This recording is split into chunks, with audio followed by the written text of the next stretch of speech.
Cameroon civilians bury insurgents in mass graves after military raids. This article is taken from The Voice of America. A video widely shared on the social media showed in Guzang, a village in Cameroon's English-speaking northwest region, people digging a mass grave for 8 bodies. The people in the video say 7 of the corpses they are burying were insurgents and 1 was a civilian. Cameroon's military confirmed Thursday that civilians buried insurgents killed by government troops in Guzang. The military said it conducted raids in the past week in northwestern towns and villages including Guzang, Batibo, Woum, Du, Kumbo, and Bafut, where insurgents were attacking and harassing civilians. Cameroonian authorities blamed Anglophone separatists for kidnapping for ransom, disrupting traffic, and attacks on public buildings controlled by the central government in Yaoundé. The military said more than 40 insurgents, including 3 self-proclaimed separatist generals, were killed in the raids. Capo Daniel is Deputy Defense Chief of the Ambazonia Defense Forces, one of the separatist groups in Cameroon's English-speaking northwest and southwest regions. He acknowledged that insurgents were killed but did not say how many. Daniel said Cameroonian government troops committed gross human rights violations against insurgents.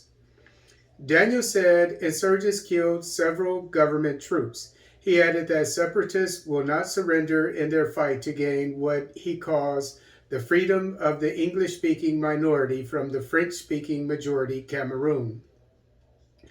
Cameroon's military denied any of its troops were killed and that it committed crimes against insurgents. The military said troops responded to protect civilians after insurgents attacked civilians, shooting indiscriminately in the air. CAR. About 500 LRA and UPC combatants targeted by ongoing disarmament operations. This article is taken from Journal de Bangui. Disarmament operations continue in Haut Bomu in the southeast of the Central African Republic. These operations primarily concern elements of the Ugandan Rebellion of the Lord's Resistance Army, LRA. These veterans have expressed a desire to lay down their arms. A mission from the ministry responsible for disarmament has been in the region since last week. The mission, led by the Minister Delegate for Disarmament, Gilbert Tumo Deya, first arrived in Obo on Friday, 22nd April, before descending on the towns of Boki and Zimio. This mission was to be responsible solely for the disarmament of LRA elements who expressed their desire to lay down their arms. The first operations in Boki enabled more than 250 elements, men, women, and children, to hand over their weapons. But faced with the situation on the ground, the team also acceded to the request of the elements of the Central African People's Unit, UPC, who wished to voluntarily lay down their arms. For 2 days, the disarmament team has been in Zimio to negotiate with the local authorities as well as the leaders of this group. According to the head of this mission, during the Zimio operation since Wednesday, April 27th, more than 200 LRA elements, including those of Ali Darasa's UPC, will be disarmed. Tanzania to sign 70 trillion shilling LNG project. This article is taken from The Citizen. The government is expected to sign initial agreements with exploration companies for the construction of a giant liquefied natural gas LNG plant before the end of next month, the negotiation team has revealed.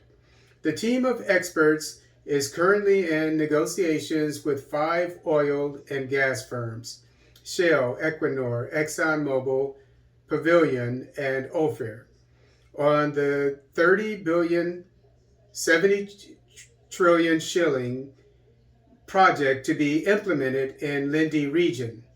The negotiations, which were restarted last year, are on track according to the chief negotiator, Charles Sanguini, who is also the acting director general of the Petroleum Upstream Regulatory Authority, PURA.